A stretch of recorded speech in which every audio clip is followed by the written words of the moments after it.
Coucou les copains, j'espère que vous allez bien. J'espère que vous avez passé des super fêtes de fin d'année. Et évidemment, bonne année à vous. Je vais vous claquer la bise, ça va être un peu cringe, un peu gênant et tout, même pour moi. Mais on va passer cette étape ensemble. Je fais des bisous de tantine. Bon. Allez, c'est la traditionnelle vidéo des résolutions de début d'année. Je suis très contente parce que c'est déjà la 3ème sur ma chaîne, donc ça veut dire que ça fait déjà plus de 2 ans que je suis là quoi. Ce qui est pas mal, attendez, il y a quand même une constance. J'ai lancé ma chaîne en 2020, on est en 2023. Bon, ouais, écoutez, c'est pas grave, on mûrit, on vieillit, on se meurt. Comme vous avez un peu l'habitude, la vidéo de début d'année, c'est la vidéo récap de l'année précédente et qui présente un petit peu mes objectifs pour l'année à venir, ou en tout cas mon vision board, ma ligne de conduite, ce vers quoi j'aimerais tendre. C'est évidemment pas une vidéo qui vous pousse à faire des résolutions, il y a des gens qui aiment, il y a des gens qui aiment pas. Moi cette année, franchement j'ai un peu galéré parce que j'étais en mode mais en fait qu'est-ce que je veux l'année prochaine à part virer mon crush toxique? Pas grand chose.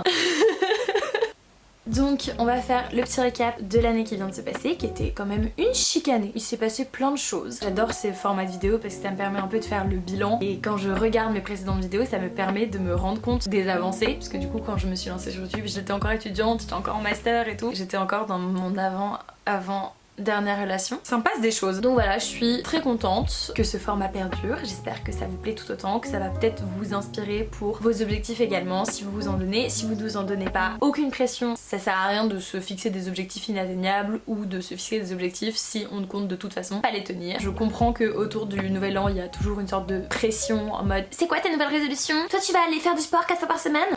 Doucement. Déjà faut se donner des résolutions qu'on peut tenir. 4 fois par semaine c'est pas humain, sauf si t'es militaire. Donc sans plus tarder, on passe au récap de l'année 2022. Wow, that's not pretty. Tout d'abord en termes de santé mentale, c'est par ça que j'avais commencé l'année dernière. Ça a été un petit peu plus fluctuant cette année, un petit peu plus compliqué. Je pense que c'est aussi le fait de rentrer dans la vie active qui a fait que j'ai eu beaucoup d'angoisse, des sortes de crises identitaires de est-ce que je suis dans la bonne voie? Est-ce que ma vie a un sens? Je vais pas sauver des gens? Au secours, est-ce qu'il faut que je fasse un master? Est-ce qu'il faut que je me réoriente? Ce genre de choses. Ça a pas été hyper facile. J'ai aussi fait une rechute émotionnelle un peu compliquée cet été où vraiment j'étais pas très bien, mais c'est une année que j'ai quand même envie de chérir parce que c'est l'année où j'ai commencé une thérapie et j'en suis très fière. En mai j'ai eu une rupture un petit peu compliquée, assez brutale on va dire. Ce qui est marrant c'est que c'est toujours au mois de mai, ça fait 2 ans d'affilée que c'est au mois de mai, donc je vais commencer à haïr ce mois, ça va être compliqué, alors que normalement c'est un mois plutôt sympa, un petit peu guillerette et tout, il fait beau, il fait chaud, enfin voilà. Ou alors faudrait que je me mette en couple en mai. Ça voudrait pas dire que l'année d'après le mec pourrait pas me quitter au mois de mai. Suite à cette rupture, j'ai retrouvé Awena et elle m'a dit écoute là c'est compliqué, je sens qu'il va y avoir une petite rechute. Là il serait vraiment temps d'aller voir quelqu'un parce que évidemment que tu peux t'en sortir toute seule mais ça va te prendre des mois alors que si tu es suivie par quelqu'un ça va aller. On a été sur Doctolib, elle m'a sélectionné des profils de psychologues que je pourrais bien aimer, j'en ai appelé une avec qui j'ai passé 1 heure au téléphone et ça m'a fait un bien phénoménal, j'ai vraiment senti qu'on connectait et donc j'ai pris un rendez-vous avec elle. Enfin, du coup je suis suivie depuis mai, je vais mieux. J'ai énormément avancé sur plein de choses, j'ai été tapée dans le dur en allant creuser des trucs d'il y a 10 ans sur lesquels j'ai fait énormément d'avancées et je suis extrêmement fière de ça. Et j'ai aussi pu mettre un mot sur la période très difficile que j'ai eue il y a 2 ans puisque ma psy m'a dit bah écoutez mademoiselle c'était une dépression. C'est marrant ça! Je suis très reconnaissante d'avoir eu une amie aussi géniale qui m'a poussée à aller voir quelqu'un parce que c'était un truc que je repoussais et ça m'a fait énormément de bien, ça m'a aidé à avancer sur plein de choses et j'ai eu l'impression de faire des pas de géant. Toute seule, j'avançais hein, évidemment, mais j'avançais beaucoup moins vite. Ensuite, ma perception des relations amoureuses. À la fin du bilan de 2021, je parlais du fait que j'ai commencé à retrouver un équilibre en mode la personne qui arrive, c'est un bonus et tout. Oh, je me suis remangé une rupture, j'ai compris que j'avais pas trouvé l'équilibre. C'était dur. Donc on va devoir encore un peu travailler là-dessus parce que je suis toujours aussi intense dans mes relations, même si ça a du positif, bah parfois ça me fait très mal. Ensuite, les voyages. J'ai beaucoup voyagé cette année, je suis hyper reconnaissante, j'ai fait mon premier voyage toute seule. C'est un vrai accomplissement pour moi, il y a des gens pour qui c'est pas grand chose, mais c'est un sacré accomplissement. Et vous pouvez retrouver les vlogs évidemment sur YouTube, c'est le Luxembourg et Berlin. Et enfin, j'ai fait mon entrée dans la vie d'adulte. Et c'est quand même un sacré morceau de cette année, puisque c'est l'année de la fin de mes études, de la fin de la vie étudiante, et du premier CDI. C'est un cap de franchi et c'est quand même pas mal. Je vous avoue que le cap le plus dur à franchir ça a été le cap des 2 mois de chômage. J'ai vraiment pas très bien vécu. J'ai des potes qui sont au chômage et qui se complaisent très bien là-dedans. Moi c'était compliqué. Je suis une personne qui est très active et d'un coup de ne plus avoir d'emploi du temps, de ne plus avoir de responsabilités, de choses à faire, j'avais plus trop de sensation d'accomplissement et j'étais très malheureuse. Je suis très contente d'avoir trouvé mon premier emploi et que cette période de chômage soit derrière moi. Voilà, c'était le petit récap court mais intense de l'année 2022. 2022. Maintenant on va pouvoir passer aux résolutions de 2022 pour voir si je les ai tenues ou non. Oh my god!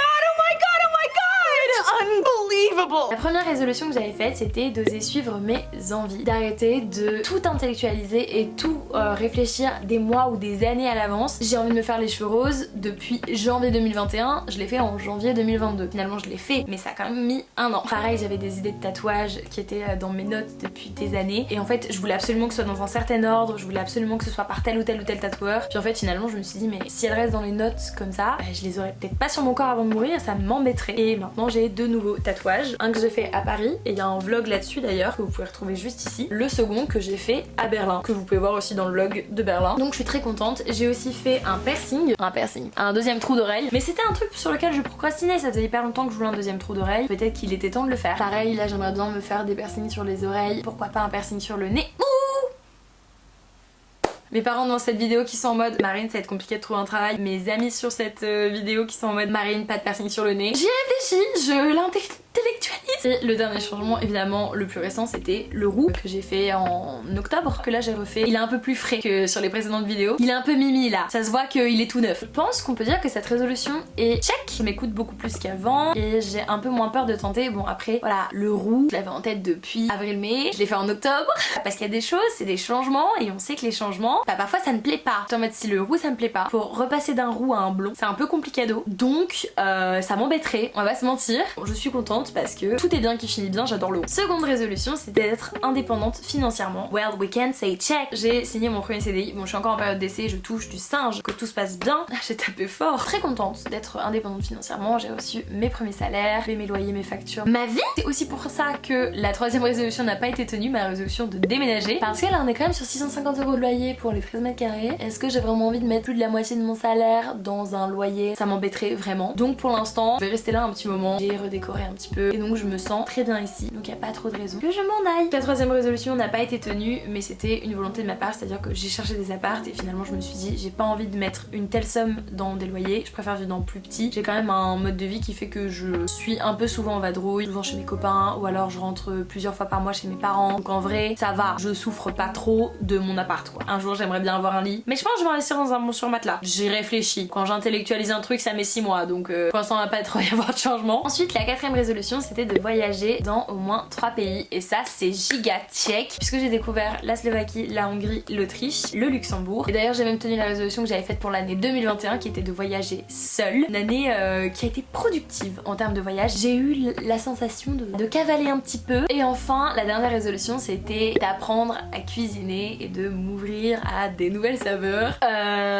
Bon bah maintenant je mets des courgettes dans mes gnocchis, je mets de la sauce. Quand je fais l'effort je sais cuisiner des trucs, il y a des recettes que je commence à vraiment inclure dans mes routines, je fais beaucoup de quiche aux légumes et tout, il n'y a pas de soucis. Mais c'est vrai que je mange quand même beaucoup à l'extérieur, je mange beaucoup de fast food. Maintenant que j'ai des tickets restaurants, je mange dehors quasiment tous les midis de la semaine. J'ai pas tant que ça l'occasion de me faire à manger. Cette phrase est un petit peu irritante, je suis d'accord avec vous. J'ai pas ressenti le besoin de prendre des cours de cuisine ou de master le truc. Je suis contente parce que j'ai découvert de nouvelles recettes et surtout parce que j'ai moins peur de goûter les choses. Même maintenant quand je vais au restaurant, ça m'arrive de commander des choses sur la carte que je ne suis pas sûre que je vais aimer. Ça me permet de découvrir de nouvelles choses. Je dirais que c'est moyen check. Oui, je me suis un petit peu améliorée en cuisine. Je suis pas non plus chef cuistot, mais par contre j'ai moins peur de découvrir de nouvelles saveurs et de tenter des trucs. Donc c'est plutôt pas mal. Maintenant que ce bilan de 2022 a été effectué, il est l'heure de passer aux résolutions de 2023. J'ai réfléchi longtemps à ce que je voulais comme résolution et évidemment le but n'étant pas de toutes les tenir ou de toutes les considérer comme les objectifs et si je ne les ai pas atteints à la fin de 2023 c'est la loose, c'est une catastrophe. Pas du tout, c'est plutôt une sorte de vision board de ce vers quoi j'aimerais tendre, mais si ma vie prend un autre chemin ou que je rencontre d'autres personnes, que j'ai d'autres opportunités ou j'en sais rien, que finalement j'ai d'autres envies, que je n'ai plus ces envies là d'ici 4-5 mois, je suivrai mes nouvelles envies quoi. Do it now! Do it! Do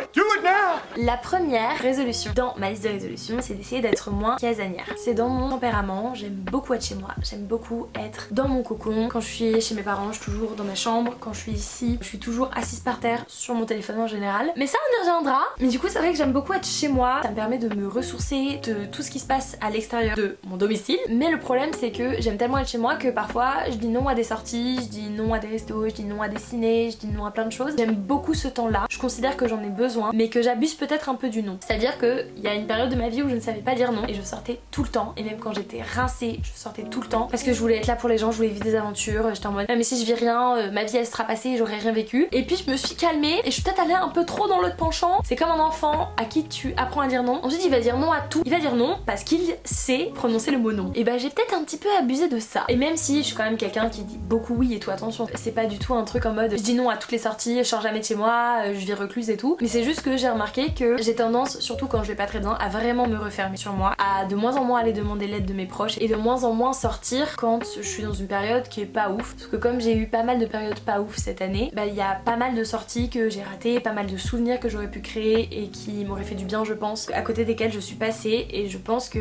j'aimerais essayer de trouver une autre routine qui fait que j'ai pas forcément besoin de autant me ressourcer chez moi et qui me permet d'aller plus souvent au musée, au cinéma, de voir mes potes. Je sais qu'il y en a qui vont me dire mais Marine t'es tout le temps sortie, mais j'ai cette frustration de me dire que parfois j'abuse peut-être de mon temps à la maison. Ce qui me mène aussi à ma deuxième résolution qui est d'être une meilleure amie. Je pense que je suis une très bonne amie, hein, je fais beaucoup pour les gens et tout, je suis assez généreuse, y a pas de souci là-dessus. Je suis là quand ils ont besoin, je suis là quand on m'appelle, mais c'est vrai que je pense que comme je me suis un peu recluse cette année, j'ai passé moins de moments avec mes proches que les années précédentes et j'aimerais retrouver un équilibre où j'arrive à réinclure mes amis dans mon quotidien, qui n'est pas que de vivre seule à la maison. Et d'ailleurs, ma troisième résolution c'est de réduire mon temps d'écran. Elle est là quasiment tous les ans parce que voilà, je suis retombée là-dedans. Quand je vais pas très bien, je me réfugie dans mon téléphone et je perds un temps monstrueux. Là ça fait quelques mois du coup que j'ai pas fini un bouquin, ça fait quelques mois que j'ai pas vraiment regardé des films que j'ai appréciés sauf quand je vais au cinéma, mais chez moi je lance jamais un film. D'ailleurs j'ai même du mal maintenant à lancer des séries. Je repars dans un travers qui me dérange parce que je perds un temps phénoménal sur mon téléphone et parfois j'ai des week-ends où je passe mon week-end sur mon téléphone chez moi à ne pas sortir. Ça c'est un truc qui me frustre énormément parce que je suis en mode là pour le coup c'est vraiment du temps de vie pur et dur que je viens de perdre et ça me fait mal. J'ai pas envie d'être cette personne là, donc bien Marine ne soit pas cette personne là. Ensuite, quatrièmement, je commence à savoir comment je fonctionne et je pense que cette année je vais essayer de me donner plus de challenge. Je fonctionne pas très bien au oui j'aimerais bien faire ça, je le mets dans un coin de ma tête parce que je ne le fais jamais. Dans ma tête il y a plein de coins et j'ai pas le temps de tous les nettoyer pour aller voir ce qui s'y cache. Je me rends compte que vraiment je suis une nana quand je me dis ok à partir de maintenant je fais ça tous les jours pendant un mois ou pendant 2 mois, je le tiens. Cette année j'ai refait une CNT pendant mon chômage, j'ai trouvé mon premier emploi en 2 mois parce que je me suis dit ok tous les jours je postule à tel nombre d'offres. J'arrive vraiment à me donner des objectifs sur des temps courts et je me dis que ça pourrait être pas mal que je me donne des objectifs sur des choses qui me font du bien. Par exemple courir, un truc qui me fait du bien, c'est un truc sur lequel je me mets assez peu de pression, mais bon j'ai quand même l'objectif de la performance parce que je suis un peu comme ça quand même, donc je suis toujours en mode tu cours à combien de kilomètres/heure. Mais du coup je me dis ça pourrait être l'année où j'essaie de m'inscrire à des courses, ça me motiverait à aller courir plus parce que c'est quelque chose qui me fait du bien et quand je ne me motive pas à le faire et bah du coup ça ne m'a pas fait du bien. J'aimerais bien par exemple me motiver et m'inscrire à un semi-marathon cette année. Pas dit que je le finirai pas en marchant, je sais que je fonctionne au challenge et je pense que c'est l'année où je vais essayer de m'en donner plus pour accomplir plus de choses qui me rendent fière. En 5ème position évidemment, voyager encore plus. Pas forcément encore plus en termes de je fais un voyage tous les mois, mais j'aimerais bien j'avoue partir un petit peu plus loin. J'aimerais bien aller visiter un pays ou deux sur un autre continent. Je suis sortie qu'une seule fois de l'Union Européenne pour aller aux États-Unis, mais c'est la seule fois où je suis sortie et j'aimerais bien aller découvrir d'autres cultures. Pourquoi pas en Asie? Pourquoi pas en Corée du Sud ou au Japon? Peut-être que je suis en process pour refaire mon passeport. Voilà, c'est un truc que j'ai dans un coin de ma tête. J'aimerais beaucoup le réaliser cette année. Ça fait des années que je le repousse. C'est vraiment un rêve que j'ai. J'aimerais bien que ça se concrétise cette année. Mes 2 dernières résolutions, c'est des résolutions qui sont normalement assez simples à cocher. C'est continuer vers un mode de vie éco-responsable. Vous savez si vous me suivez et que vous avez regardé plusieurs de mes vidéos, j'ai un mode de vie qui se veut assez éco-responsable. Je boycotte la fast fashion depuis mon arrivée à Paris. J'essaie de vraiment réduire ma consommation. En termes de cosmétiques et tout, c'est que made in France, que naturel. J'aimerais bien essayer de manger un peu mieux. Je suis très contente parce que ce mode de vie qui est de plus en plus éco-responsable à mon sens parce que je fais de plus en plus des petits efforts. Par exemple maintenant je nettoie ma maison avec des produits naturels et tout. Pareil quand je voyage j'essaie de faire attention à ma façon de voyager. Par exemple là quand je suis allée au Luxembourg à Berlin j'ai tout fait en bus, pas le faire en avion. Je peux vous dire que les 19 heures de bus Paris-Berlin m'ont fait mal au fiac. J'ai eu très mal au coccyx, c'était vraiment pas agréable. Donc la prochaine fois je prendrai le train, mais je m'étais pas pris assez à l'avance pour le train de manière à ce que ce soit dans mon budget. Donc j'ai pris le bus, même si l'avion était quasiment aussi peu cher que le bus.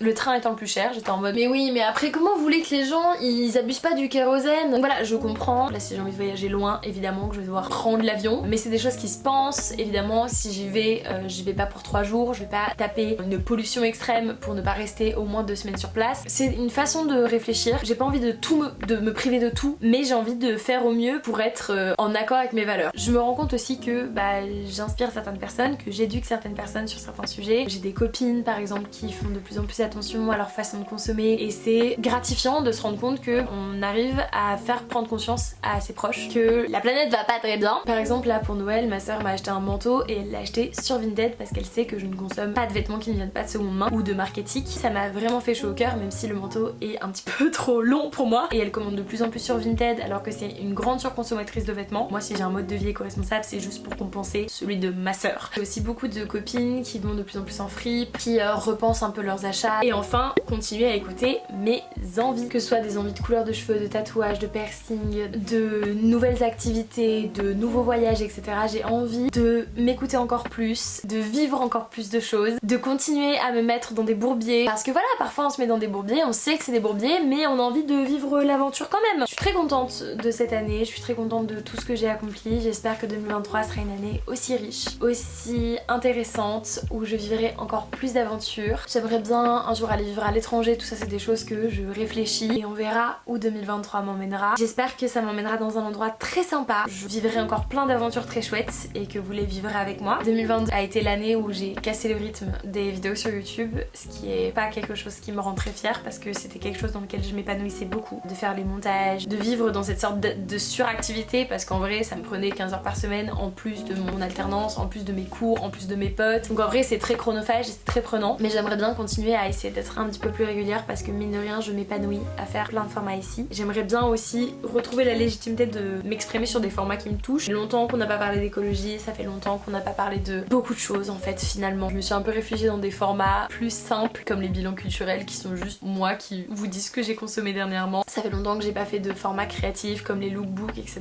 C'est pourtant des choses que j'adore et c'est dans ces formats là que je m'épanouis le plus et je pense que c'est aussi parce que je n'arrivais plus à faire ces formats là, à m'organiser pour les faire ou à avoir la motivation de les faire que je me suis un peu démotivée de YouTube. Donc voilà, j'espère qu'on va continuer à avancer ensemble, que 2023 sera une année vraiment chouette. Si vous avez aimé cette vidéo, évidemment n'hésitez pas à la liker, la commenter, la partager et vous abonner à ma chaîne pour suivre un petit peu toutes les vidéos qui vont être là cette année. Si vous voulez me suivre ailleurs, il y a toujours Instagram, TikTok, deux réseaux sociaux sur lesquels je suis le plus active. Écoutez, je suis très contente. J'ai eu beaucoup de sensations d'accomplissement cette année où je me suis dit ok, là j'ai franchi un cap et j'en suis très fière. Donc j'espère que ça aussi été une année où vous vous êtes rendu fiers. Si ce n'est pas le cas, ne vous inquiétez pas, il y a plein d'autres années qui arrivent et vous aurez l'occasion de vous rendre fiers et être heureux plein d'autres fois, ne vous en faites pas. Je me permets de réitérer le bonne année et on se voit très vite. Gros bisous!